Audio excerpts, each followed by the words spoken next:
2 to 5 minutes, and we'll come back very soon. So we are just setting few things.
But yeah, like now.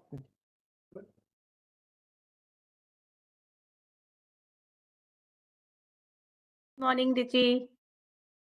Good morning, Damita. All Yeah. set? So Yes. can I please confirm that you can see our screen and can hear us? Yes. All well, all well. All well. Screen is Oh, visible and your voice is also audible. We can see you as well. okay. Everything is good. Thanks. Okay. Thank you, Arif. Thank you very much. Extremely sorry for the delay today. Yeah. It seems Bashar and me, that's how I planned that I'll take, and Bashar was planning to take it from the university. And somehow there was an emergency, and the university, our floor and the label is locked down. So then he had to come to my place, and then we are now doing the lecture together. So Oh, um, that's nice. That's nice. sorry for that delay, but hopefully it will all figure out. Yes. So thanks for your patience. So now we can start module 3. So in the module 1, we just introduced Gen I, the general area, the techniques, the benefits, and how it could, what are the common techniques. And then in module 2, we focused on LLMs, how LLMs can be used for many generative AI purposes.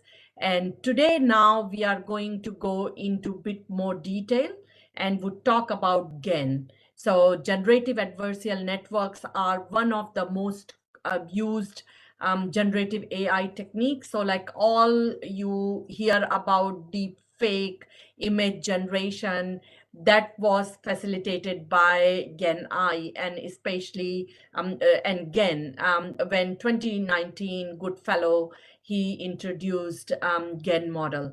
So how we plan to do, like most commonly GAN models are used for image generation and all those common purposes, video generation.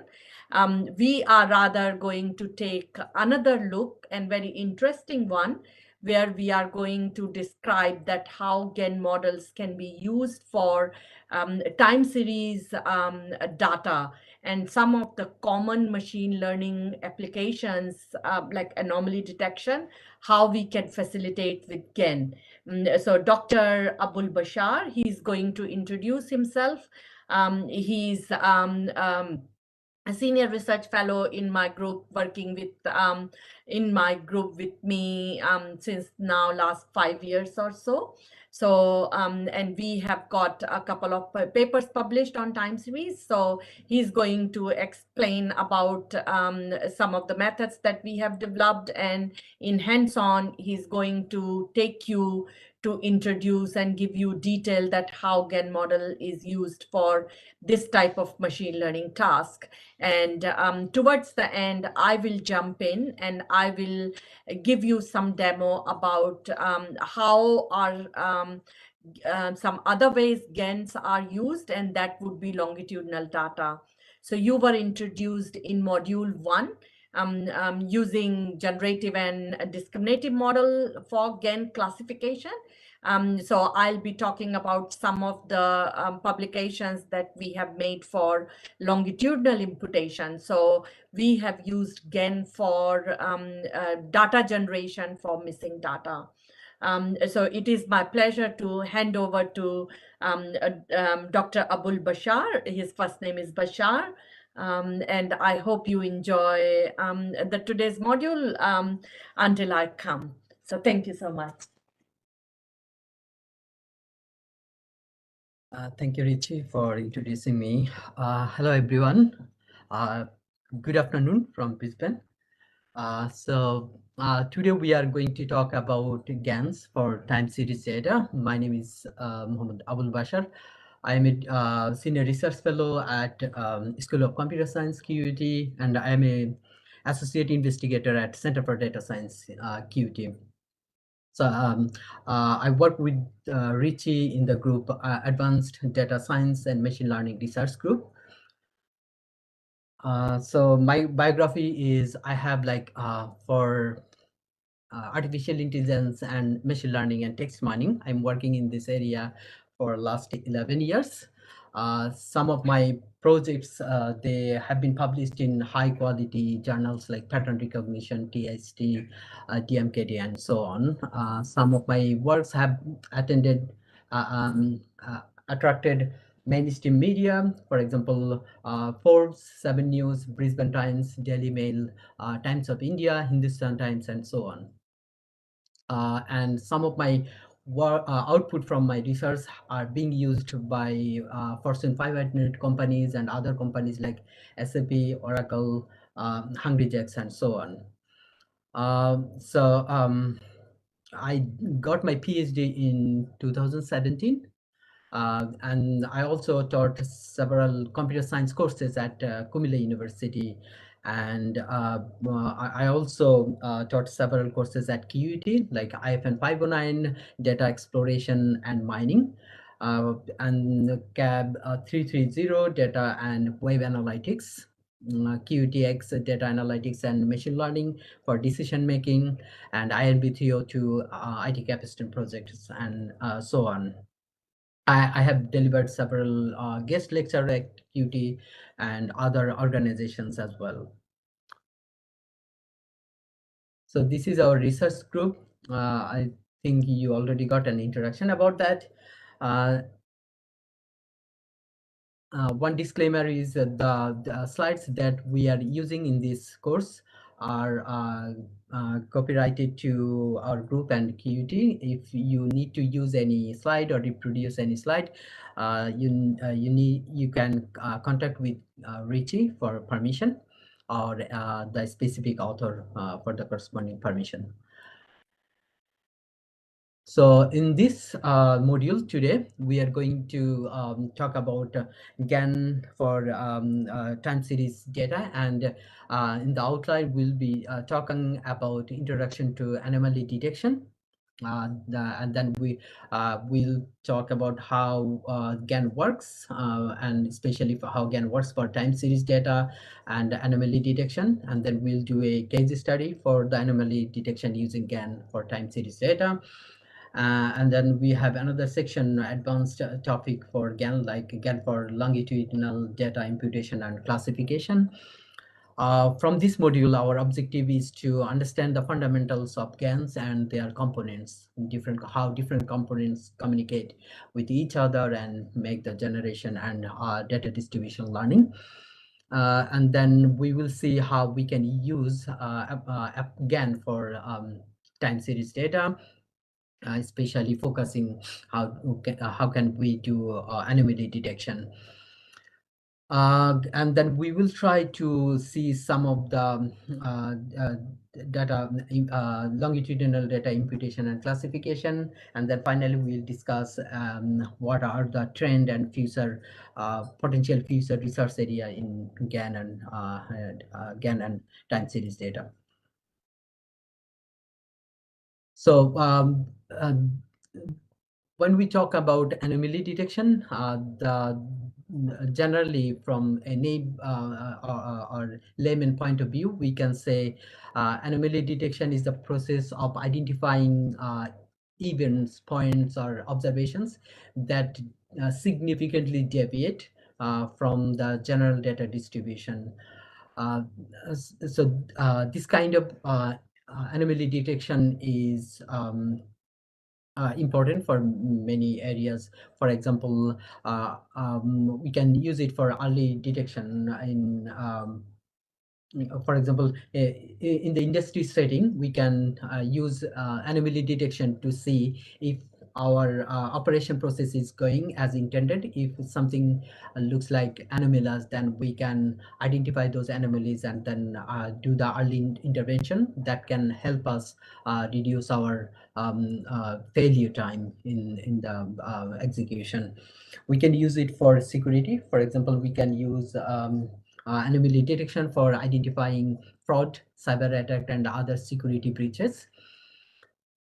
We can use it for quality control because GAN or like this kind of models can learn the general data distribution. So it can indicate the general data quality or operational quality in some system, and it can identify what are the deviation from the general or expected behavior. That kind of things we can identify. There are many applications of anomaly detection. For example, in finance, we can use it for fraud detection in transaction, and to identify if there is any unusual trading patterns. We can use it for healthcare. For example, we can identify abnormal patient symptoms, and then and we can also identify disease outbreaks from these kind of models. We can use it for retailing as well. We can monitor inventory discrepancies and unusual sell patterns that can help us to make early decision about future trends. We can use it for IoT as well, where we can monitor the sensor signals and detect if there is any anomalies in the signal. So before we start, we will do some quiz. Let me see if I can see the screen.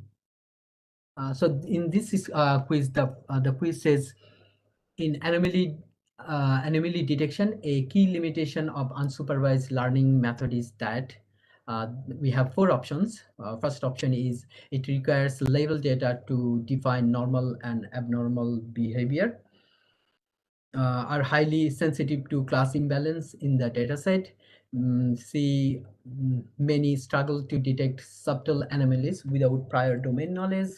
D, always assume a Gaussian distribution in the data. Can you tell me which one will be the correct one? Okay, let me see if I can open this in here. I didn't use WebEx before. Let me see how to see the chat.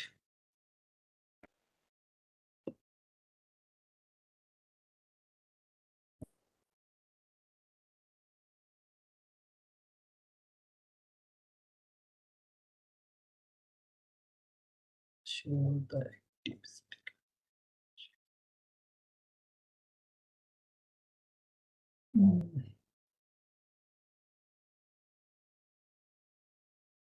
Just a second, let me break it.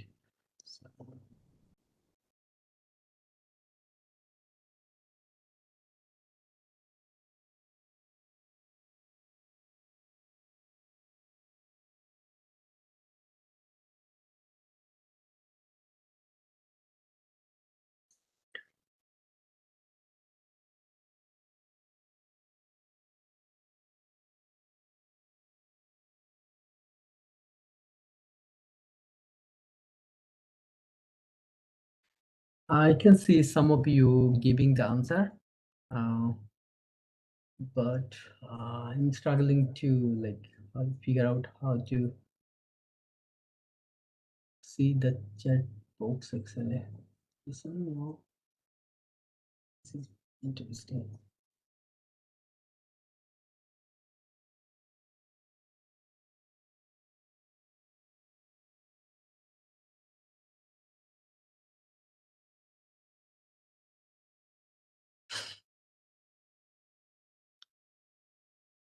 Okay, looks like I managed to do this. Let me.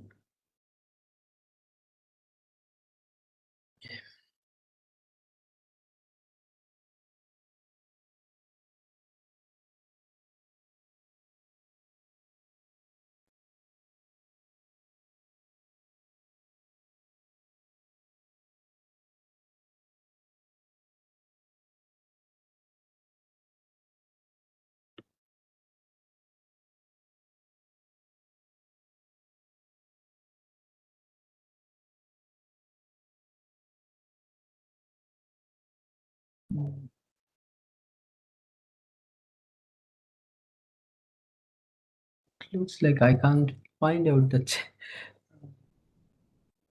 What is the chat part actually?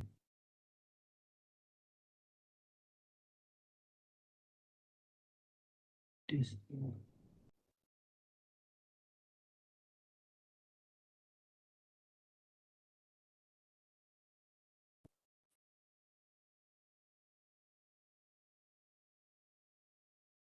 Okay, somehow I cannot figure out how to use the WebEx chat part. So anyway, let us. I saw some of you actually gave the right answer actually. So the answer will be C. That many struggle to detect subtle anomalies without prior domain knowledge, because it tries to learn the general distribution. If there is any subtle differences that general distribution cannot capture, then in that case we will need domain knowledge. Okay, the second quiz is, which of the following is a common issue in time series anomaly detection? Common issue: overfitting, scalability, simplicity, lack of statistical methods.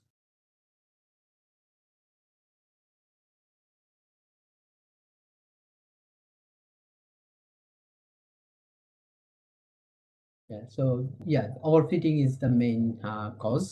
So sometimes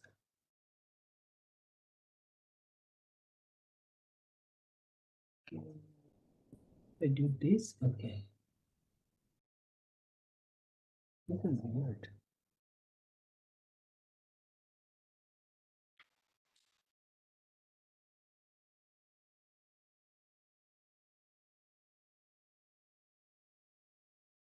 Isn't it?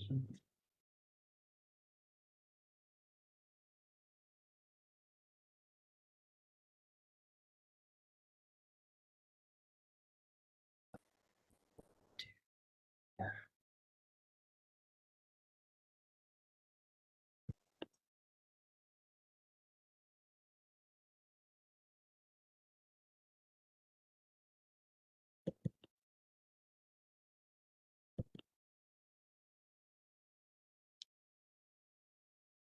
Dr. Bashar, Yeah. anything? Uh, I'm finding it difficult to use WebEx. I Okay, didn't use it before. no issues. So I cannot find out where the chat is. I think I will ask Richie later on. She will come back and then I will ask how to do that. But for Okay. now, yeah, I will So continue we actually. are answering on the chat, no issues. You please carry Sorry? on. Okay. Chat is actually in the near to participants. You can see the participants. Yeah, yeah. So there's an icon for that. Uh, I'm sitting- sharing on your WhatsApp number, right? okay. Okay, yeah, thank you.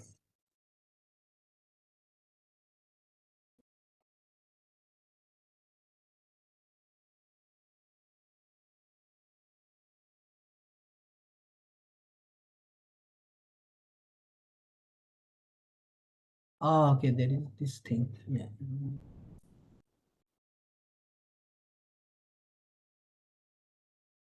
This one is for everyone. How do you also everyone? If it is everyone, maybe I can show. Okay, now I can see it. Yeah. Not the chat. Actually. Okay. Yeah. Now I can see it. Yeah. Yeah. Thank you. Thank you very much. Okay.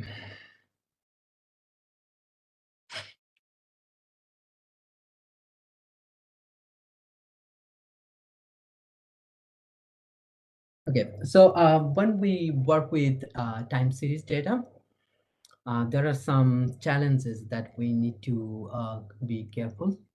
Uh, first of all, high dimensionality. There can be, because it is time series data. It is sequential, so it evolves over time, and then there can be many variables. So each variable will evolve over time. So it will be very complex, many features, and they evolve over time in a complex manner. They can be correlated with each other, and then one can impact another signal and so on. So it is a very complex high dimensional data. And there are some non-stationary and stationary features. So some features will evolve over time. For example, if you consider the patient demography, age will evolve over time, but the gender will not evolve over time, right? So those kind of things. And there are seasonality and trends. So seasonality and trend means it will, for example, in summer, with the electric consumption would be more than maybe in the winter, or during holiday there will be maybe less selling of school stationery than compared with during the school days, right? Those kind of things, those are seasonalities.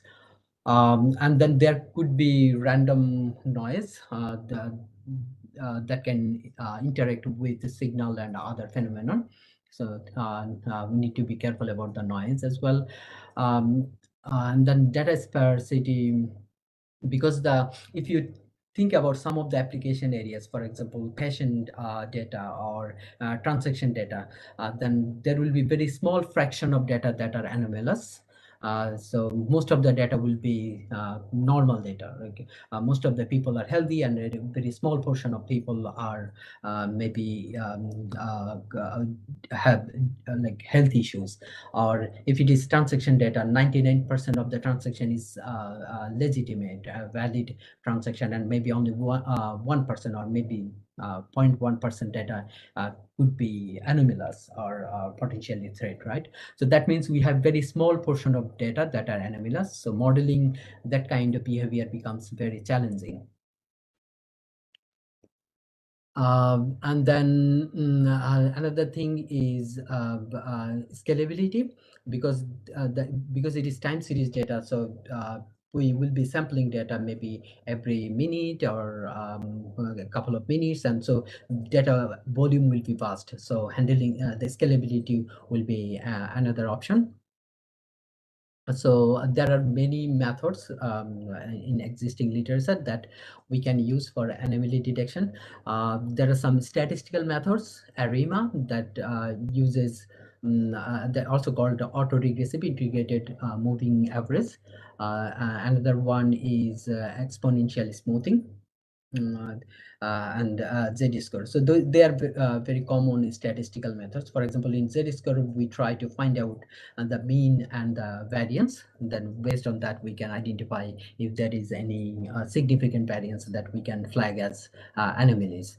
In the exponential smoothing, we can identify anomalies by using techniques like forecasting the future values based on the past values. If the forecasting is significantly different than what we observed, then we can flag it as anomaly, and so on. And there comes machine learning methods. Those machine learning methods, one examples are like k-means clustering. So you can cluster your data using k-means, and then see if data points are outside the clusters, then you can identify them or flag them as anomalous. You can use isolation forest that uses that isolate data points in a tree structure, and then you can detect the anomalies. Another one is one class support vector machine, so where it trains the data assuming one class. So it tries to find a boundary that encompasses all the normal data points, and then the data points that lie beyond that boundary, that will be identified as anomalous data. And then recently, the most popular one is deep learning based models. So traditionally, because it is sequential data, so approach, very natural approach would be using like LSTM kind of models that can capture long-term dependencies in time series data. Another common or popular I think when we try to apply deep learning based models for anomalies, very common and very like usually that works pretty well is autoencoder model.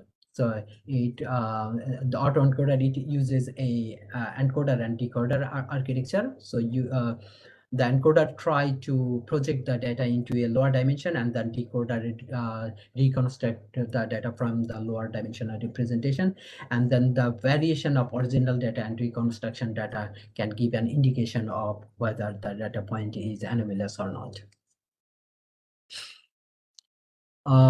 Then another quiz again. Which of the following scenarios would most likely to violate the stationary assumption in time series analysis? We have 4 options. The first option says a constant mean and variance over time, a data set with a clear trend and seasonal component, C, white noise data with no discernible patterns, D, a data set showing a periodic cycle but no trend.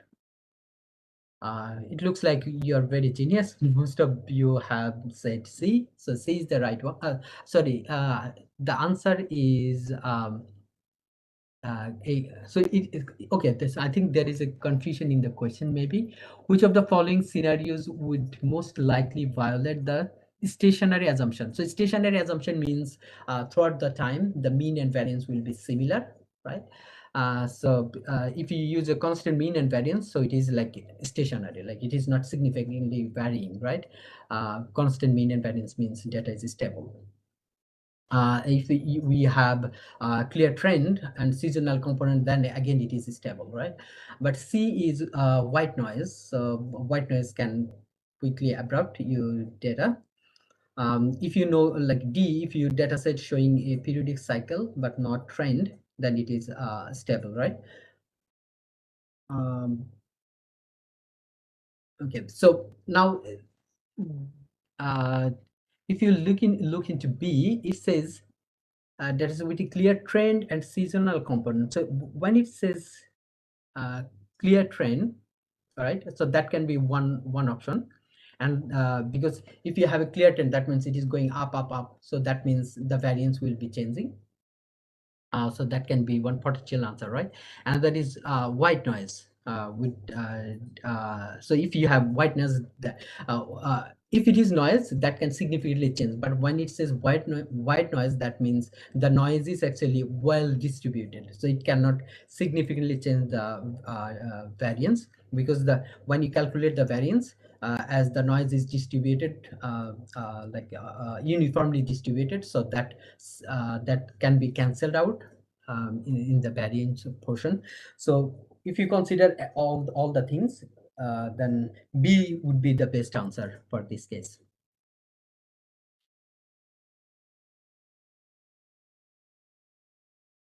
Okay, we will now explore GANs for anomaly detection.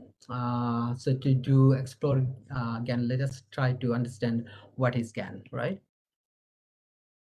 You can see in this figure that this is the GAN structure. So GAN is called a generative model, where it has two main components. One is the generator, and another is the discriminator. So what happens is the generator will generate some fake samples or fake data, and the discriminator will try to catch that. In other words, discriminator will try to tell whether a given data point is real or fake, right? So that the discriminator will say, and discriminator will over the time, when you train the model, right, then the discriminator will learn how to distinguish between real and fake data, right? And the generator will try to generate data or data points in such a way that the discriminator cannot catch it, right? So that means the data generated by generator should be looking very realistic, right? So that is the competition between them. They will compete, and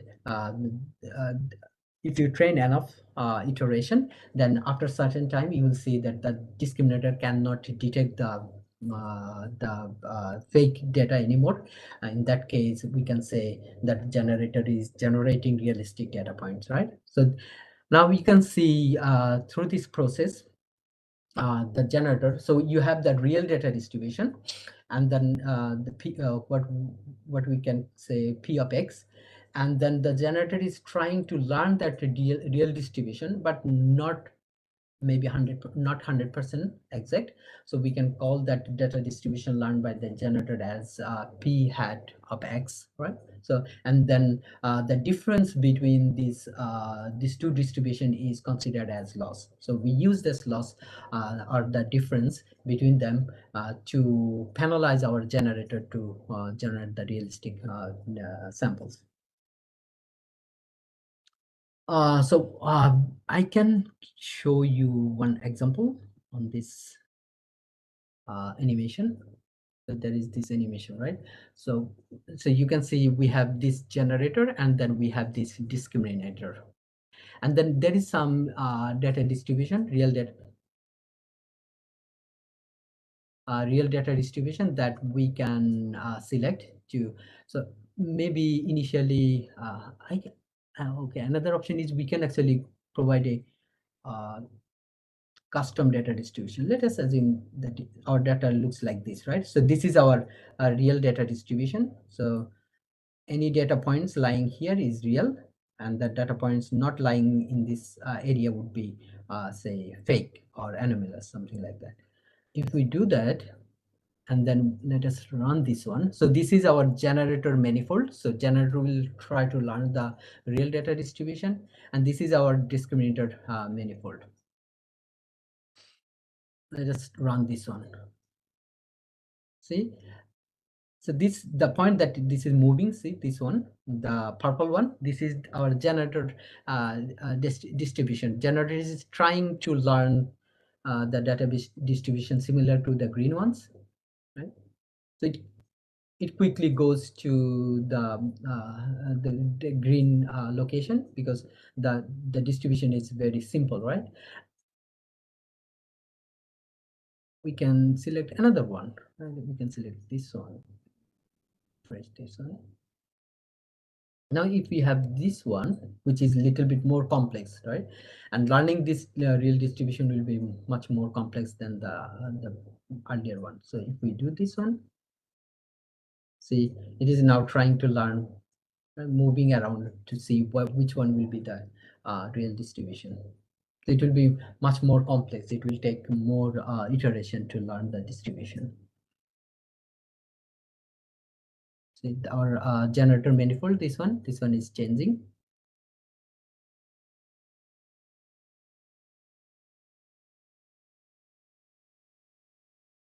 And you can see the green area here indicates the area where the general distribution should appear, and the purple area indicates the fake distribution.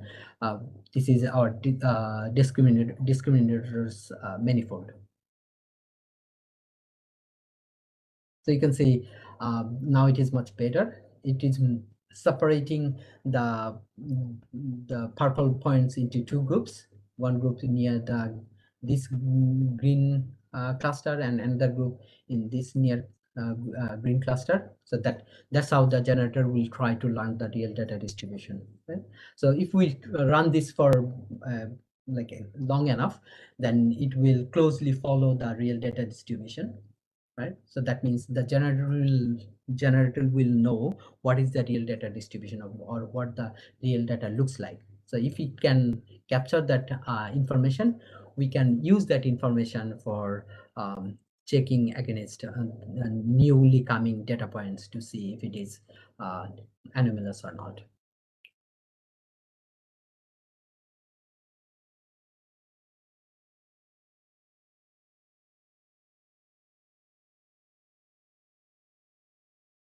We'll see how the loss function and discriminator, they interact with each other in a minute.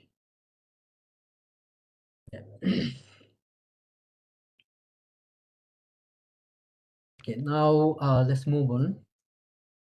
So here you can see while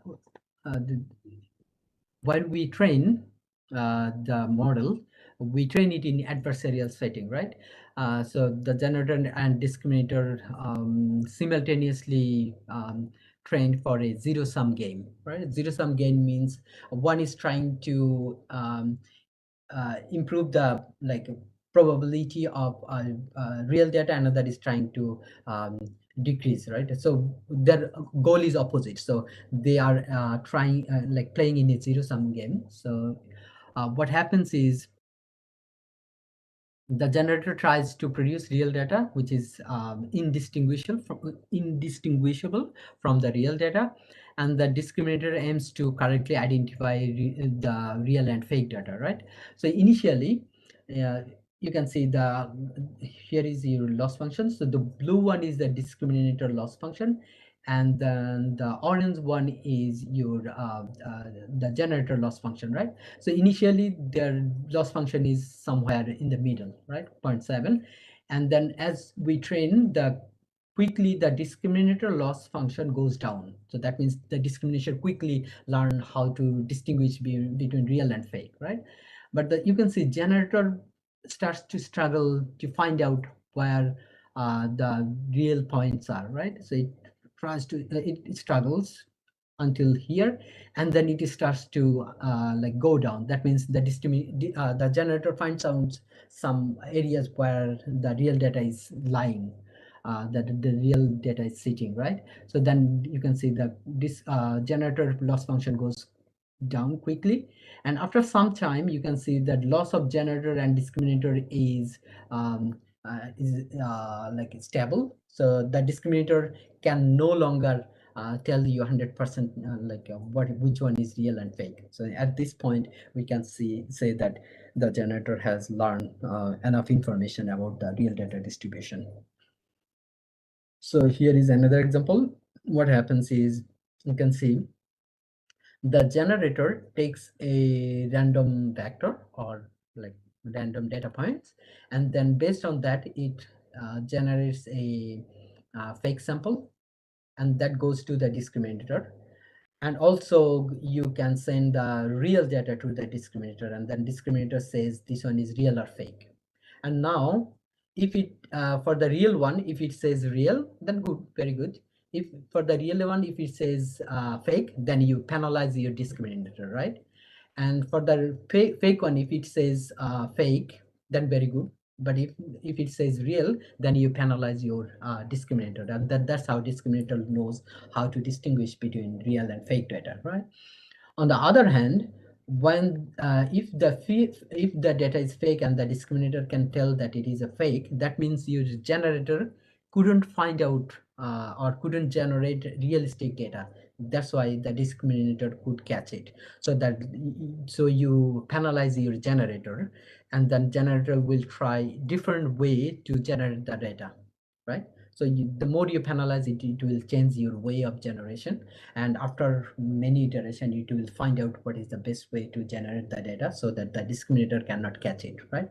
So based on this one, you give the like random sample and random data points, though random, but it is not completely random. You sample your random data points from a Gaussian distribution or some sort of like known data distribution, and then the generator maps that random sample into realistic data points, right?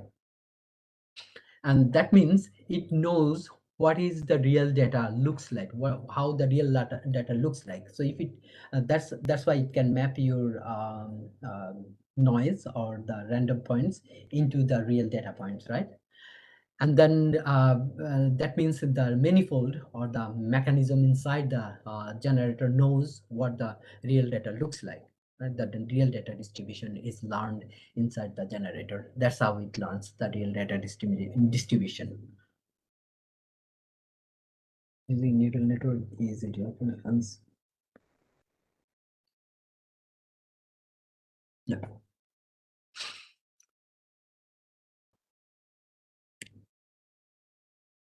Okay, so if we try to look at a little bit more organized way, so we have like several steps to how to train the model. So step one, the generator creates fake data from random noise, right? So initially you can see this first figure. Let's see if I can use the pointer options. This is like pen. Okay, yeah. So you can see this the black data points is the generated data points, and the green data is the distribution of the real data points, right? So initially the generator creates data points, which is like the black data dots, and then the discriminators evaluates both the real and fake data, right? Discriminator initially it generates this blue curve that can separate out the black ones and the green ones, right, to distribution. And then but you can see that based on the how well it could separate out the real and data points, based on that we can update the weights or the parameters inside the discriminator. And then also we update the parameters or weights inside the generator as well, right, based on the feedback of the discriminator. So these two gets updated. So, and then we repeat this process many times. So you can see in the second step, the discriminator is a bit more smooth, like it knows a little bit better here. And then as we go more, the generator comes closer to the green one, like black dots are closer to the green ones. So that means generator knows a little bit better about how the real data looks like, and the discriminator is still trying to separate them out. But at some point the generator generates exactly similar data as the real data. So the black dots and green dots are superimposing with each other, and at this point actually the discriminator actually gives you a 50-50 chance, like whether it is real or fake, it is not it is not sure. So 50-50 chance whether it is real or fake, right? That's how it the generator learns the real data distribution, and then the model works. So here you can see initially it is, when it generates, it is looks like quite random right here, and then a little bit more, and then goes a little bit more, right? So it is trying to learn the number 8, and then you can see as the more iteration goes on, it learns better and better about the data distribution and can generate better data points, right? And then when you train it enough, and then if you change your manifold, in other words, if you change the random data points, it will give you different kind of numbers, right? If you trying to learn the numbers, for example, then you can see if you sample the random data points from here, it looks like 3. On the other hand, if you sample from here, the generated data point will look like 9, and so on, right? Here it looks like 7, right? This kind of thing. So overall it will learn how to generate different numbers, right? So you can change your the noise sample, right, and then it can give you different kind of numbers. So now it knows how to map between the noise and the real data, right? Okay, so it learns the data distribution. There are two main challenges that are main problems that when you train the GAN-like models, right? One is mood collapse. So mood collapse means your generator will generate similar kind of data. There is not enough diversity. So for example, if you ask it to produce faces, and then all the faces are looking similar or same, then that means your generator doesn't know how to generate different varieties of faces, right? In that case, we say the model is mood collapsing. So that means only couple of modes couple of modes are working, rest of them are not working.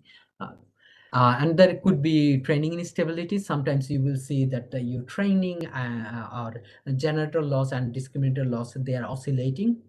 Usually, initially the loss will be high, and gradually the loss will go down, and at some point they will be fixated, right? They will be staying a bit stationary. But if you see that throughout the training, the generator and discriminator loss is not going down, or they are oscillating over the time, that means the model is not stable, or it is not converging, right? So we'll see some of the mechanisms how to handle these two problems. Okay, before going there, there is another quiz. It says, which type of data are GANs typically used to generate? First, real-time streaming data, synthetic data that mimics the real data, data for classification task, data for regression task. Yes, B is the correct answer. Synthetic data that mimics the real data, right? It tries to mimic the real data, but it cannot be 100% real, right? It is close to the real, but not 100% real. So that's why it is synthetic data that mimics the real data. How do the generator and discriminator in a GAN interact during training? The first option, they collaborate to improve data generation. So they do not collaborate, right? They are in adversary. So someone is trying to improve something, another is trying to improve the other thing, right? So their goal is opposite. So that's why they are in adversary. So they are not collaborating. B, they compete with each other in a zero-sum game. Yes, they compete with each other in a zero-sum game. That means if someone gain, another person will lose. So that's why it is zero-sum game. So B is the correct one. C says the generator supervises the discriminator. That is not correct. Actually, the generator follows discriminator, not the discriminator follows generator, right? So that is C is not correct. D is they alternate roles to minimize error. They do not alternate the role. Generator is always generator and the discriminator is always discriminator. So D cannot be correct. What type of loss function is commonly used in GAN training? First, it says mean squared error, B, cross entropy loss, C, binary cross entropy loss, D, hinge loss. Yes, C is correct, binary cross entropy loss. Because there are two class, obviously, like whether it is real or fake, that's why it is binary, and because it is categorical, right? Either this class or that class, there is nothing in between, so it is obviously it is binary cross entropy, right? Why not cross entropy? Because we have only two class, that's why not cross entropy, it is binary cross entropy. Why not mean squared error? We are not using any mean squared error. Mean squared error we will be using in other part, like when we identify or estimate the anomaly score, that time we'll be using mean squared error or some other things, but not for this part. Okay, what is the challenge of mood collapse in GANs? First, the generator stops training due to lack of data. B says the discriminator becomes too powerful and dominates training. Then C says generator produces limited varieties or variations in output. D says the GAN converges too quickly, resulting in poor performance. Answer will be C. The generator produces limited variations in output, so it cannot produce variety of data. Only one or two modes are generated, right? That's why the mood collapse. Let's see some of the applications, like common applications of GANs. In most of the time you will if you search GAN and then immediately you will see GAN is used for image generation, and there are so here in the pictures you can see these are generated by GANs and none of them are real people, right? So GAN is commonly used in image generation. So it can be used for art and design. So you can create realistic images of like artwork, face, and different designs, right? And they're very commonly used in that area. Face generation, you can generate high quality faces with different styles. So for example, in these two pictures, the up one, the gentleman, the same person with different hairstyle, right? You can make the variations and then see which hairstyle will look you very nice, right? And the second one, the lady with different hairstyle. And that is super resolution, enhancing the resolution of images. If you have a low resolution image and for some purpose, if you need to improve or boost the image resolution, for example, if you have a historical image or image from some older people from the older time, and then you can use GAN to give you a high resolution image that will look better, right? That kind of things. Second, there is a question. GPT-4, like the early version of DALI that was using GAN, but the recent version, for example, if you are using Midjourney, Stable Diffusion, those kind of models, they use actually a little bit different model. The idea behind is same, so but they use diffusion model, diffusion technique. So in the GAN, we generate the image in one step. So if you use one step, and then if you try to capture different variations, it becomes a little bit difficult for the model, like to capture different variations. Rather than using it in one step, they use in multiple steps in the diffusion model. So they gradually add noise, and then gradually they remove the noise from the data, and that's how they generate data. So that is a little bit different, but the idea, fundamental idea behind is similar. Okay, data augmentation. So you can use GAN to generate synthetic data for some areas. For example, maybe medical domain, for privacy reason, they cannot publish their data, but you can train a GAN model that can learn from the original data distribution, and then it can generate synthetic data. That data you can publish for research and many other purposes, right? So that's how it can help. Another thing could be for some data domain, maybe you do not have enough data, enough image or text or time series signals, and then in that case you can use GAN to add or generate data that you can use or as a augmented data to train your model. That's how it can help you. Another thing is text to image synthesis. For example, you can use it for visual storytelling. You can tell it, okay, you can give it a bit of description, and then you can ask the model to generate the data from the text description, and it will give you the image.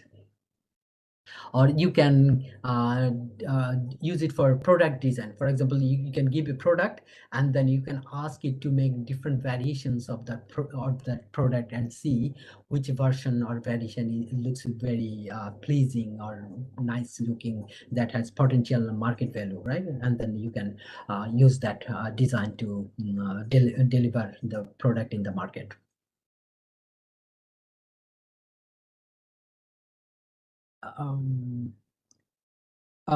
Yes, we can use GAN for prediction purposes as well. Yeah, that is possible. Another application is image-to-image translation. So, for example, if you give an image and then you ask the model to make some variation. For example, you give the image of day scenario and ask it to make it night scenario, or give it a picture of say horse, and then ask it to make it look like zebra, right? That kind of things it can do. Another thing is domain adaptation. You can like style transfer and domain adaptation is very common to areas where we can use image to image translation. And also video generation. You can make animation. You can like create different frame of the images or video like that you can use as video for animation, and different video prediction. You can use GAN for video prediction. So video prediction can be helpful in many cases. For example, if you are developing a autonomous vehicle, like vehicle that can drive itself. So in that case, if you can predict what is going to happen next, like video prediction, what is going to happen in the next frame of the video or next scenario, then that can help you to make better decision, better driving and so on, right? Those kind of things you can use GAN for. And obviously anomaly detection, you can use GAN for industrial monitoring, like predictive maintenance. You can use GAN to see if the industrial production and other things and operation is going as intended. And if there is any anomalies or it deviate from the intended behavior, then you can your model can flag that operation, and then you can investigate before it fails. Right, similar for cybersecurity. You can also use GAN for music generation. You can generate different kinds of music tones and things and style, right? That's why you can see sometimes there are very creative musics. So in music industry, people now use GAN to generate a preliminary version of music, and then they edit or they work on that preliminary version to make a better version, and then that's how we sometimes we can see very nice melodious and very popular music coming in the market. You can use it for drug discovery, so you can generate you can use the GAN model or generator model to generate different potentially useful molecular structure that you can use for drug discovery. So those are very interesting use cases. Now let us go a little bit mathematical foundation of the GAN models. I will try to keep it as simple as possible, like don't get scared with equations. I will try to keep it like in layman's term without going to very technical, right? So in the loss function, you can see our GAN, so we have two components, the generator and the discriminator, right? And then in the generator and both in also in the discriminator, you can use binary cross entropy. That is like very common, but sometimes your model can have some issues that we will discuss later on, that like mood collapse or instability, those kind of things, right? So to handle some of those problems, we can use a Wasserstein loss function, which is similar to binary cross entropy, but a little bit different, and then that makes the model a little bit more stable, right?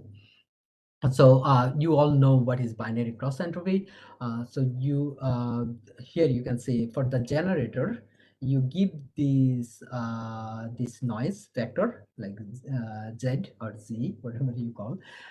So the generator G will take this noise vector and generate the phase data, and then your discriminator should tell that that this is a should be able to say this is a fake sample, right? So if it can say that it is a fake sample, that is not a good thing for the generator, right? So that means if the sorry, here the probability D will give you the probability of whether this generated sample is real or not, right? So if the probability of this D is very high, that means your generated is not doing very good job, but it is good for your discriminator. Sorry, so your discriminator is not doing good job, but it is good for your generator. That means generator is generating realistic data, right? So what we want is we try to increase this probability, right? And then if it is not increasing, we penalize the model. That's why we take the negative log likelihood of this one, right? So that is like binary cross entropy, and then the Wasserstein loss is similar to this one. Instead of taking the log likelihood, it will take the logistics of the discriminator, and then like update the model. For the discriminator loss, you sample, so your sample comes from the real data, so and then the discriminator should say, okay, this is if the discriminator says the high probability that this is a real data, that is a good thing, right? But the other part, this one says what is the probability that this is a, I think I combined them this here, combined them together, but so two parts. One is the for the real data, it should say the probability is high. But so if the probability is low, we will penalize the model. For the fake part, it should say the 1 minus the probability of fake one is real. That means it is the probability that this is fake. So if this part goes high, that is good. If this part goes low, so we penalize the model again, right? So the discriminator loss, it sees how well it can identify the fake ones and the real ones, right? That's how we improve the discriminator loss. Sorry, discriminator part of the model. For optimization, we usually use stochastic gradient descent. The overall, you can use gradient descent, obviously, but because we use batches, that's why it is stochastic gradient descent to update the model. But the problem with this part would be if you use the fixed learning rate, then sometimes finding the global minima becomes a little bit difficult. So that's why we use Adam optimizer, where the learning rate will change over the time. So it is like a dynamic learning rate. So you will see most of the time, I think 90% of the time we'll be using Adam optimizer. So Adam optimizer uses stochastic gradient descent with adaptive learning rate. So this is the equation how we calculate the learning rate for a specific time point. So how do we train the model? So we randomly initialize the weights of the generator and discriminator, and then in the forward pass, the generator generates the synthetic data, and and the discriminator outputs the probability of whether it is real or fake, right? And then we compute the loss for both generator and discriminator, and then during the backward pass, like back propagation or backward pass, whatever you call, during that time we use the loss to update our model, and then we iterate this process many times to do the training.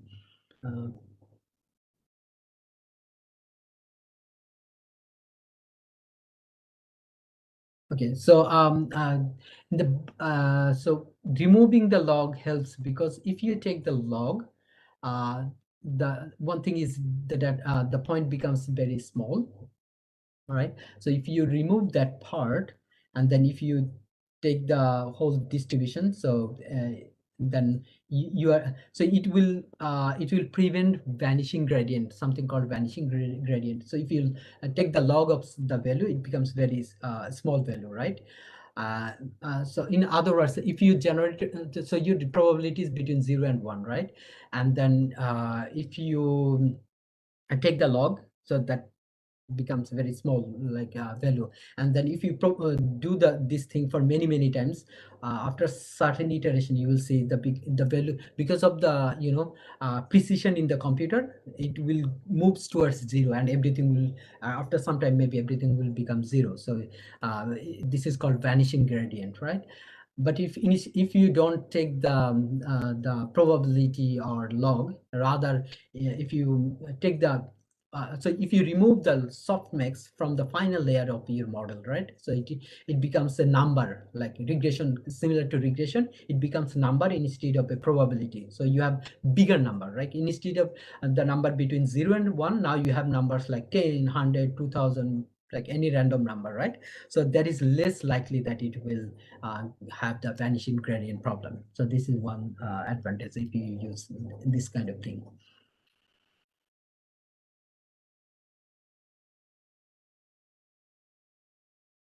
So training challenge. So as we said, there are several challenges. So so first one is mood collapse. So mood collapse is if you see that the generator is generating similar kind of output, then this is called mood collapse. That means the model doesn't know how to generate different variety of data. Like that means it is focusing only a small part of your data distribution instead of capturing the overall data distribution. So if this is the case, then how can we solve this problem? to solve this problem, we can use several things like mini batch discrimination. That means beside your binary cross entropy, you can add another loss that sees the overall diversity in the generated data. So if you send the generator generate a batch of data, right, and then if you then you check how much diversity they are in the generated data. If the diversity is reasonable, then good. Otherwise, you penalize the model to make or generate diverse output, right? So this is one thing. And the thing is unrolling the GANs. So unrolling the GANs.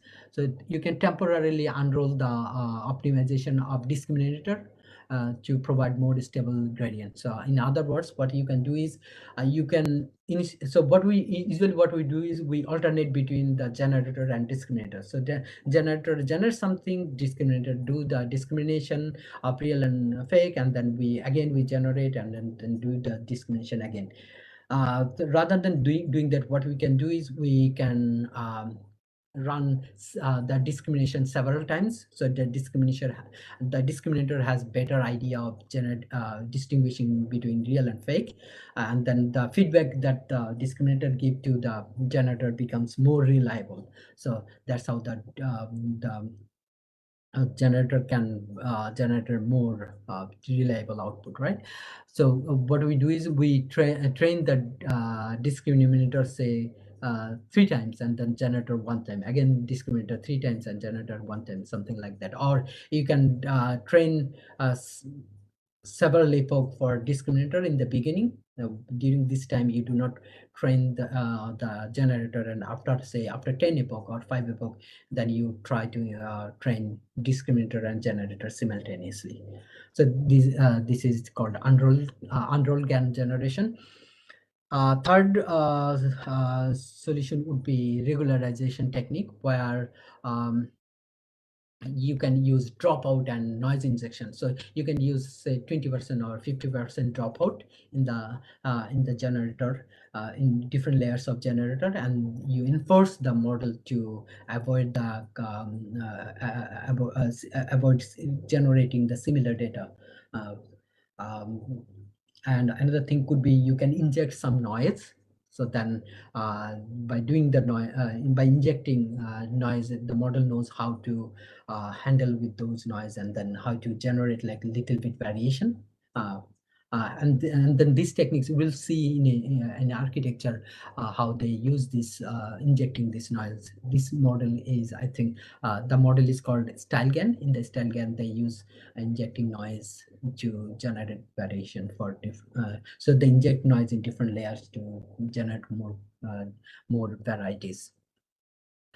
Second one is convergence problem. So if you see that your generator and discriminator loss is oscillating, they are not converging, then this is a problem.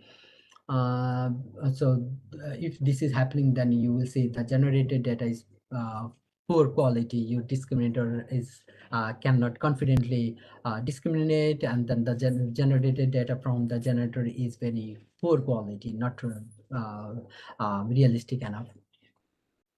No, that's okay.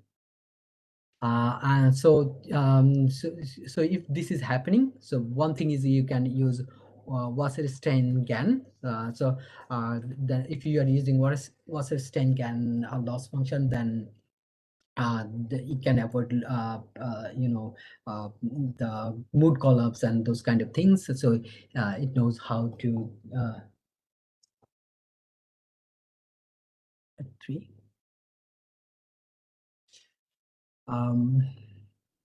Okay, so yeah, so we can use that thing. And the thing is you can use gradient penalty. Yeah, you can apply a penalty to the gradient norm. So in other words, it will try to keep your weights moving slowly. So if the weights change very quickly, then the model oscillates. So if you constrain the model to change, do not change abruptly, like changing more gradually, then it becomes more stable. Another thing is you can use learning rate. So you can change the learning rate. You can use adaptive learning rate, or you can like change a smaller learning rate and so on to improve this situation. Another thing is obviously you can use batch normalization of input data for each layer. So we started 30 to 30. Okay, so it has been like more than 1 hour. Is it a good idea to take a 10 minutes break, or you want to continue a little bit more? Okay, so let's have a 10 minutes break and then we'll come back again. Thank you.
all the time.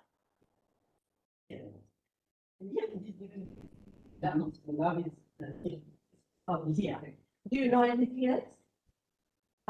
Do you need anything else? So do you start then in 10 minutes? Initially, I couldn't find out how to use the chat part. You see? The next window. Okay. So now it's all good. I don't think so. I need today. I'm pretty sure. I need some. I've been I was just about to go for shower when your call came. Now, But let me know. I'm just around here.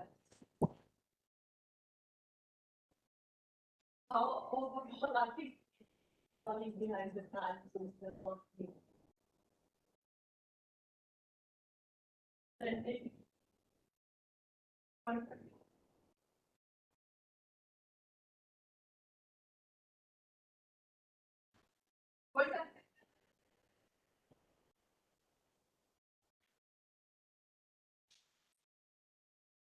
up to go to my bed.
really confident.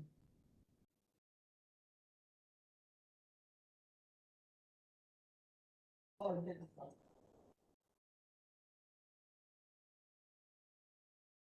Whatever you say.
Dr. Bashar, we can start. Yeah, so yeah, we can start. So then I was reading this question. So the one question is, how can we transition GAN from generating text to image or um, uh, uh, like series or other things? So, so you can understand if you are using GAN for text, you just need to so. Generate in one signal you can generate the text, right? But if you need image, then if you have three colors RGB, then for each color you need to have three channels, one channel for each, and so three channels and so on. So it will be little bit change in the internal architecture of the GAN and like generator and discriminator, but the idea, theory, everything is same. Just instead of text, your discriminator should be able to take the image, right? And then instead of text, the generator should be able to generate image. That's it. So there is no like big change. You can take any model like image generation model, and then you can change inside structure of the model, and then you can use it for text, and then text generation you change it to for a image. That is possible.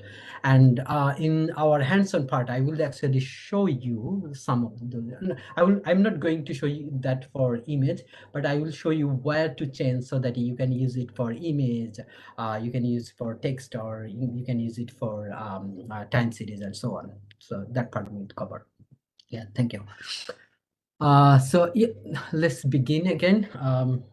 So so so now if our generator has generated image, right? And so we need some mechanism to see how well the generated image is, right? Or the how well the generated text and so on, right? So for the image part, because like GAN is mostly used for image areas, so we have commonly two measurement techniques to see how well the generated image is. So we want to see how diverse and how realistic the generated data is, right? And so one thing is inception score. So in the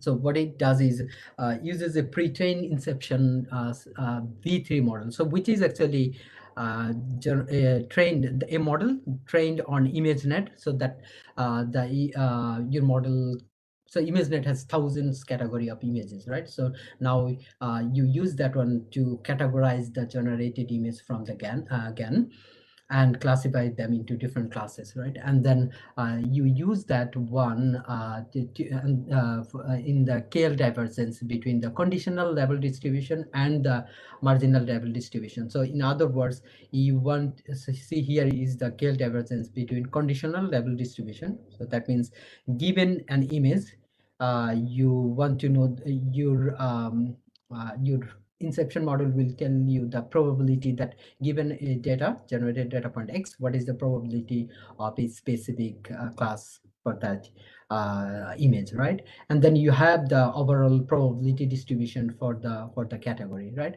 So now you use the KL divergence between these two. So if the divergence is high, that means that you are generating variety of images, right? But if the divergence is small, that means you are generating similar kind of data. So if the generated image is very diverse, so you will get that higher KL divergence for these two values. The advantage is this one is very simple. You just take that insertion 3 model, send your image, and then calculate this value. That's it. Very simple.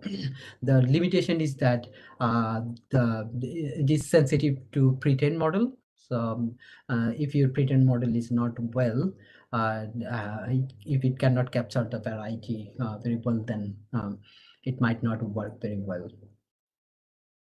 Then another thing is Frechet inception distance, FID. What it does is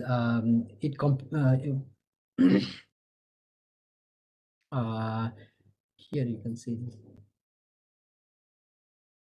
So it computes the mean and covariance of feature representation of real and generated data, right? So see, it calculates this mean and covariance.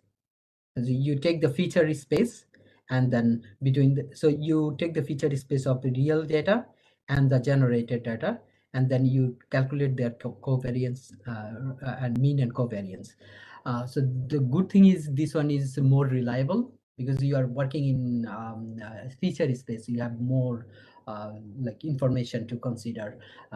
Instead of just getting two numbers, now you have a more because in feature space you are considering more numbers, and then this is more becomes more reliable. But the problem is because you are now working in feature space, it becomes computationally more expensive.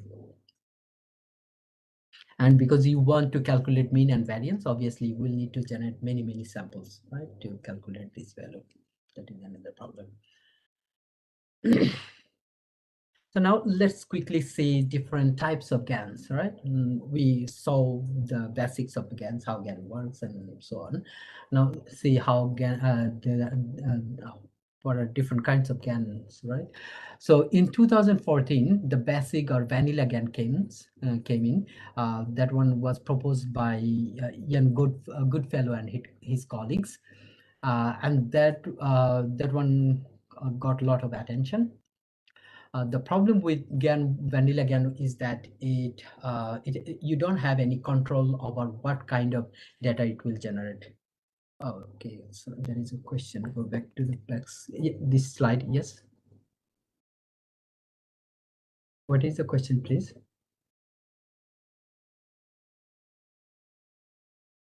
Is there any question for this slide?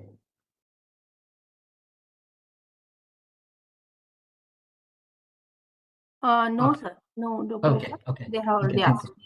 okay, thank you. Okay, so the problem with vanilla GAN is that you don't have any control over what kind of image it will generate. So for example, if you want the model to generate a female face or male face or this or that, you don't have control. It will randomly generate any sample from the data distribution, right? But now if you want to control over it, for example, you want to say, okay, give me the female face or male face, or give me, if it is cats and dogs and different animals, you want to say, okay, give me cat picture or dog picture or something. So if you want some sort of control over it, then vanilla GAN was not working. So people came up with conditional GAN or CGAN. So in the CGAN, you send the label information and the noise, and then it will generate based on the label information. So you have more control over what kind of data you want to generate. Now at this point, so that one came between 2014 and 15, but the generated image was low resolution, not very high resolution. Resolution was very low. So then people were thinking how to improve that. So then they started to use convolutional GAN. So DC GAN, they started to use So in the DCGAN, they use convolutional layer. So they use one layer called one layer will be convolutional, and there is this deconvolution layer, and then they improve the resolution. We'll see the architecture more detail. That will make it more clear, right in the next slides. And then you saw that then came the WGAN. So because those GANs were difficult to train, they are not very stable, then came the WGAN. WGAN use this Wasserstein loss function to improve our the stability. And then there was cycle GAN. So in this, using cycle GAN, you can actually translate between domains. So for example, you can change a night picture to day picture, or day picture to night picture, those kind of things, or zebra to horse, and horse to zebra, these kind of things. Then obviously you know lots about fake GAN. Fake GAN was used to, like, Barack Obama talking about something, right? Those kind of things. And then there was this style GAN. Style GAN is another breakthrough. So using style GAN, it was from NVIDIA. So using style GAN, you can transfer the or change the style. So for example, given a face, and then you can ask it to change the hairstyle, or maybe they're given a shirt, you can ask it to change the color or change the collar or something, right? So you can change the style and things, and that kind of thing. So that was based on style GAN. Let's see a little bit more detail about those architecture, right? So you can see vanilla GAN, it is very straightforward. You have a generator that will that will take the noise as input, and then will generate data based on that noise, and then that generated data should follow the real data distribution, right? So you have the discriminator that tells you the difference between real and fake data. So this is the vanilla GAN setting. Now, in the conditional GAN setting, you can see you can add any additional information, this level information. So your generator will take the level information, the noise and the level information, to generate a specific kind of data. And then your discriminator as well, it will take the data point and the level information to say, is it real or fake of that category, right? So that's how it works. And then the deep convolutional GAN. That one actually uses the first part. You can see it will be the generator, right? So then the generator will use deconvolution. So it takes a noise vector, and then gradually it generates the image using deconvolution. Right? On the other hand, the discriminator that takes an image and applies several layers of convolution, and then goes to a conclusion of whether it is real or fake. So that is like DCGAN. And then we have Wasserstein GAN, which is like similar to DCGAN or vanilla GAN. The main difference is you have a loss function, Wasserstein loss function instead of cross entropy. That is the main difference. So this is your loss function. Okay. Then comes the cycle GAN. So the cycle GAN again is interesting. So you can see in the cycle GAN, this is one example of cycle GAN. Given a zebra, you can transfer it into horses, and horse to zebra. You can loop through these two, right? So how it works is, it has, instead of one generator and discriminator, it has two generator and two discriminator. So you work with two domains. So for example, one domain is for zebra, one other domain is for horses. So for horse domain, you have a discriminator and a generator. And for the zebra domain, you have a discriminator and a generator. So what happens is, you ask it, you give a horse picture, right? And then you ask the generator to generate a zebra from that image, and the discriminator will say if it is a real zebra or not, right? And then you send it back to the horse domain, that will take this picture and generate the horse again. And if it will, the discriminator will say whether it is real horse or not. So you loop through this one, and then if you train for enough iteration, it will know how to convert one picture to another picture, like zebra to horse and horse to zebra, or night picture to day picture, and those kind of things. And the thing is, if you have a two different domain of data distribution, for example, if you have general domain data and then you have medical domain data, then you can use this kind of technique to adapt to your domain.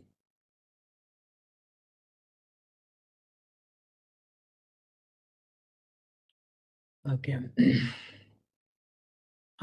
Okay, and then the next one is your style can. So let's see the first example. So if you use this style can, you can see this person, you can ask it to gradually change the face face look. So it starts with this celebrity and gradually transform into Barack Obama, right? Or you can given a picture, you can like for this lady, I don't know her. So given a picture, gradually change it to another one. Or you can given a picture, you can ask it to change the hairstyle, right? Different kind of hair, or maybe age, change their age. Again, this lady, given a picture, change the hairstyle or age. You can do those kind of things. Now, how it works is that so all these GANs, they take your generator will take the noise vector and generate the image, right? But the problem is, because it is taking noise vector directly and then generating the image, you uh, uh, some of the vector, like the your space, like your noise vector is entangled, right? If you change one part of noise vector, it abruptly changes some of the other parts, so it is difficult to like control the style. So given a picture, maybe if you change it to change only the hairstyle, maybe when it is changing the hairstyle, maybe face will be changing as well, so you have less control over how the change will happen. So what it does is, in the style GAN, it takes the Z space or the random space, and then it uses a mapping function that maps this Z space into W space. So in the W space, your dimensionality of W space is disentangled. That means if you change in one dimension of the W space, the other space will not abruptly change or abruptly affected. So that helps you to have more control over the style. So then it uses a affine transformation function that will transform it into different kinds of the vector, and with each vector you add little bit of noise. That's what I said, that you can add noise to make it more diverse, so the generated data will be more diverse. So you take the affine matrix and a little bit of noise, and then another affine matrix, little bit of noise, and so on. In each layer, you take one affine matrix and a little bit of noise. So each layer will change or generate different aspects of the image, right? So this network is called synthesis network, that will take affine matrix or affine vector and the noise, right? And then generate different perspective or different attributes of the image, and finally you get the whole image. So now if you change one aspects of the Z space, only that corresponding aspect will be changing here. Other things will not get affected. So if you want to change the hair, only hair will be getting changed, other will remain stable. So that's how it works. So another quiz time. So it says, what type of GAN would you use if you need to translate horse image into zebra image and vice versa without paired dataset? Obviously, cycle GAN, you already know it.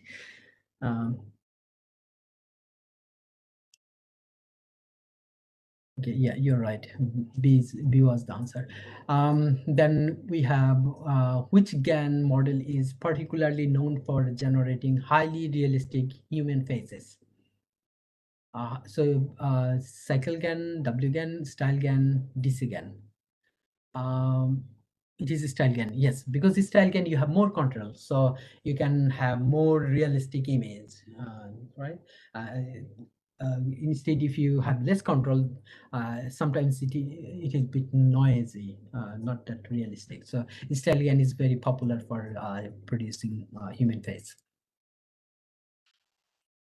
In a CGAN or conditional GAN, what is the role of conditional input?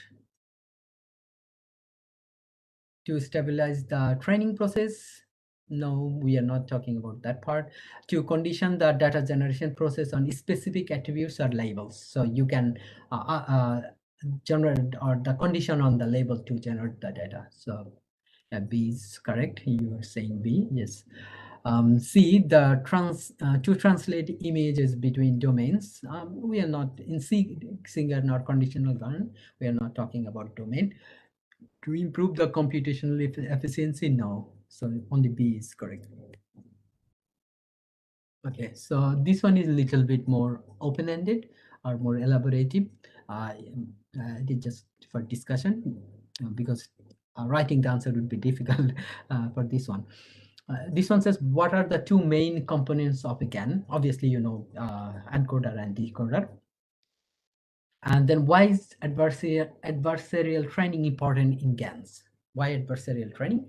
Because adversarial training gives you an environment where these two components, like generator and discriminator, they can compete and then they can improve over time. So the discriminator gives feedback to generator, and generator, based on that, it will learn how to improve, and the discriminator gets feedback from real and fake data label.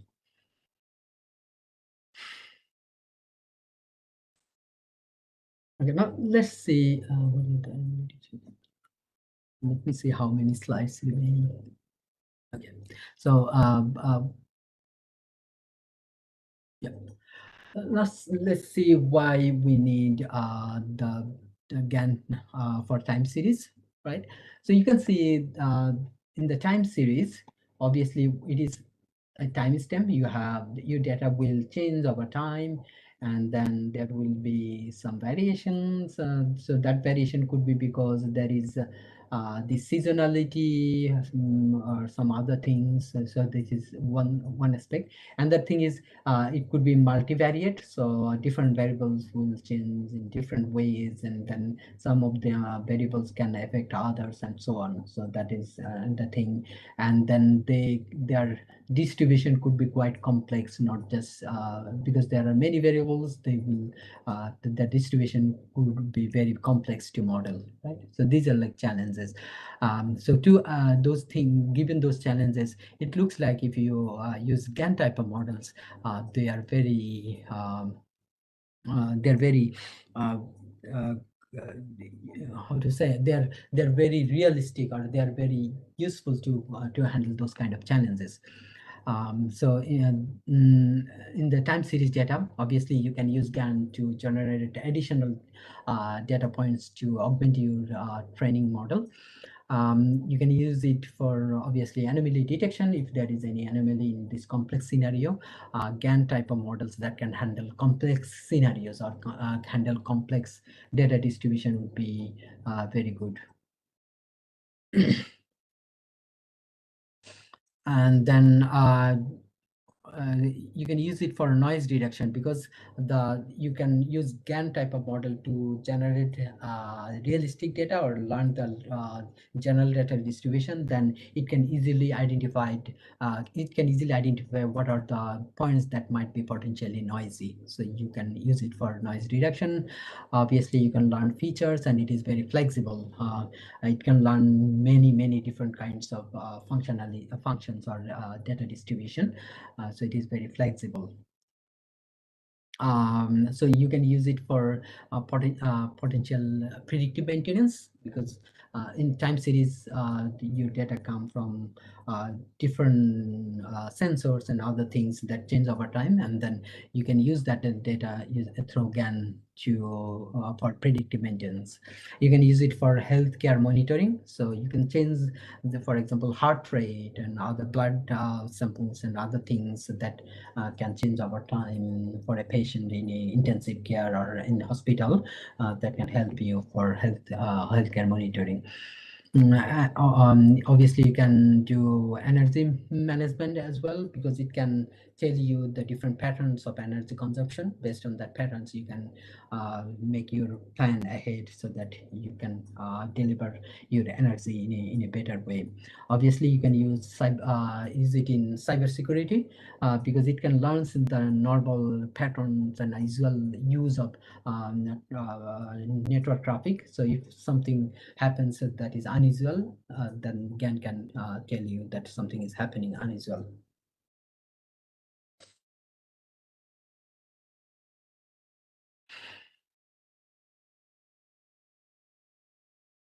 So now let's see how we can use GAN for anomaly detection, right? So you have the time series data that has different that changes its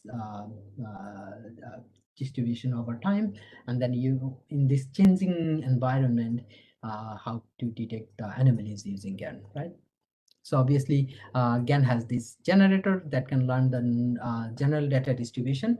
So based on that general data distribution, you can compare your new data points against that general data distribution. And if you see there is a significant difference, little bit difference is okay, because obviously not all the data points will be exactly same. So if there is little bit divergence from the real data, like general data distribution, that's fine. But if the change is significant, or if the change exceed a threshold, then you can flag it as potential anomalies. So to use the GAN for anomalies, we have two phases. One phase is called training phase. In the training phase, you already know, you just train the GAN using the generator and discriminator and differentiating between real and fake. So it will know the real general data distribution from that for that data set, or for the real data distribution. And then in the next phase is called detection phase. In the detection phase, what we do is, given a new sample, we map that sample into the latent space, and then ask the generator to generate data corresponding to that latent space, and then we compare the difference or discrepancy between the generated data and the real data. If the discrepancy is significant or exceed a threshold, we flag that as anomaly. Okay, so what is the time? 25. So so this part, like case study part, this part I will discuss during hands-on part. I'm just giving you a that would be. So we will be talking about a model called TANOGAL, time series anomaly detection with generative adversarial network. We published this paper, I think, in 2020, right? And this paper or this model was quite popular at that time, and you can see it got 168 citations already. And it was one of the three initial model GAN models that were used for time series anomaly detection. And then this is the citation for the paper. So I will discuss about the theory and other parts of the paper, and implement that one using Python code. So that part we will do in our hands-on part. So that's why we are skipping this part. So this part we'll discuss during that time, right? And so there is this advanced topic, that we may discuss tomorrow. So we'll go directly to some remarks, right? So let us see what are some remarks for the GAN. So there are some common pitfalls in GANs. Let's say what to avoid. One is you should try to avoid the mood collapse. If there is mood collapse, you need to detect that, and then as we discuss how to solve that problem, we need to solve that one. Another is overfitting. So overfitting can happen if your generator closely, if you have a small data set and the generator is closely following that one. So so you need your model to avoid the overfitting. How to do that? You can use during the training, you can use dropout, early stopping, and data augmentation. If you don't have enough data, you can use data augmentation, dropout, and also early stopping to stop your model before it becomes overfitted. Imbalance training, that is another thing. If your discriminator is overly confident or very strong or very large size discriminator, then the generator doesn't get enough space to learn. So in that case, your generator might not give you good samples. So we need to avoid that thing. So what we can do is we can make our discriminator smaller model compared with the generator, and also some other techniques like dropout and early stopping. Those things can help as well. Another thing is data quality is important. So if you have poor data quality for training the model, obviously the model is not going to work very well. So you can remove noise and missing values in the data points to make it make the quality better. Another thing is sometimes people do not tune their hyperparameter well.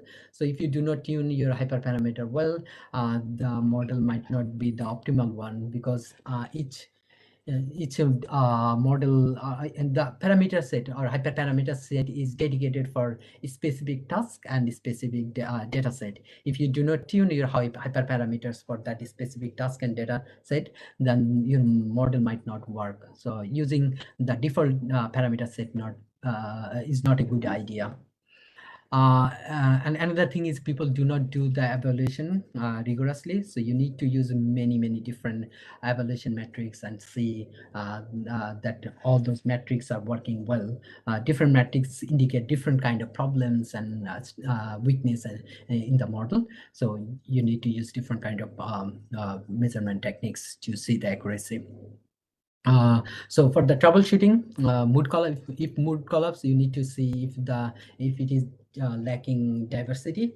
If it is lacking diversity, you can use the mini batch discrimination, unrolled GAN, and regularization technique. If it is a convergence problem, you will see your generator and discriminator will be oscillating. That is, their loss function will be oscillating. So you can use Wasserstein loss function, gradient penalty, adjusting learning rate, and batch normalization to solve the problem. If you see overfitting, that means your model will perform well in the training data set, but it is not performing well for the new data set. So in that case, you can use dropout, early stopping, and other regularization technique to prevent the overfitting. And then if you have data quality issues, then you need to thoroughly pre-process your data. You can include normalization so that all the variables are in the similar scale. You can reduce the noise, and then obviously you can handle missing values if possible. What are the current trends and potential future research areas?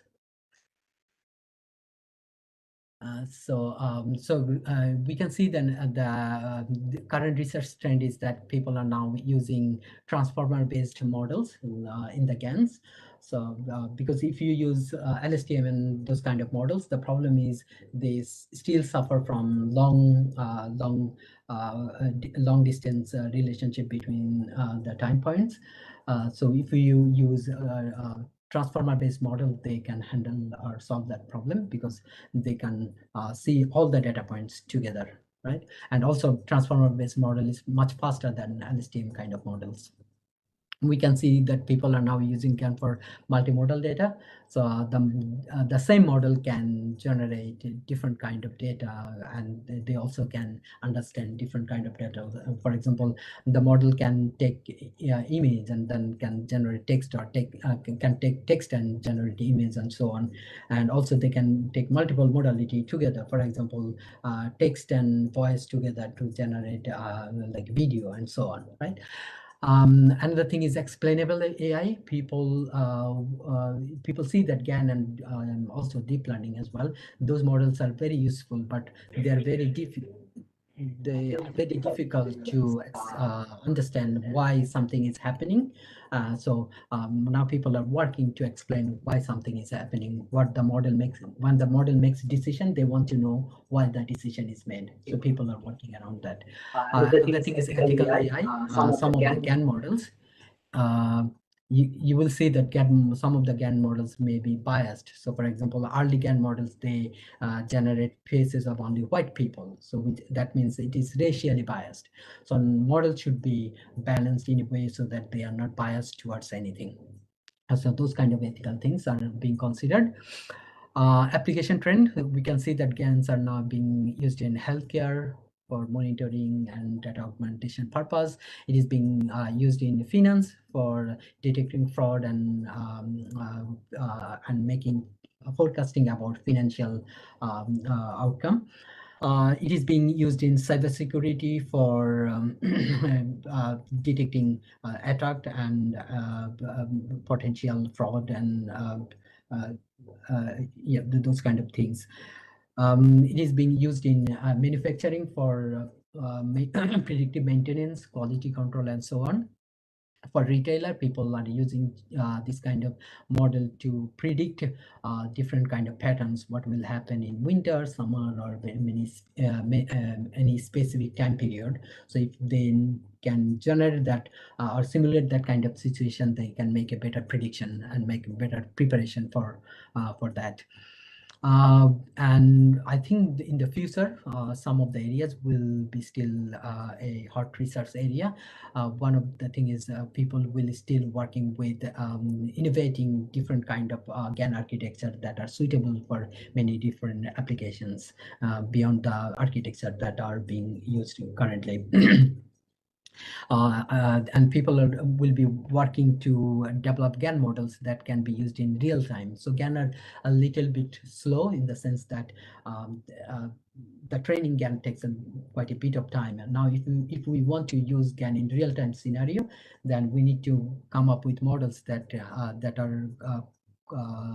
takes less time for computation and then can respond in real time.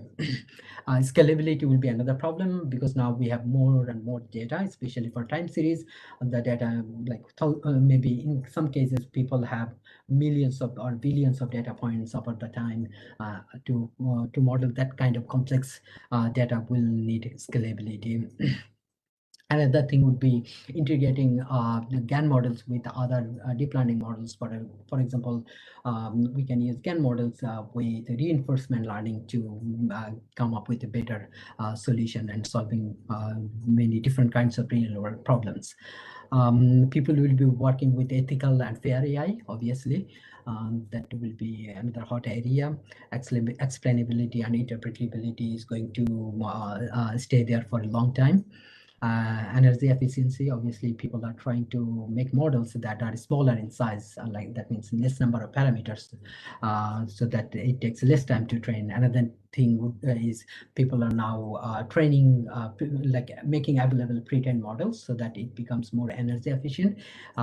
People are also distilling models, so they take a very large model and distill it into a smaller model so that it takes less energy. So that would be another research direction that people will continue working.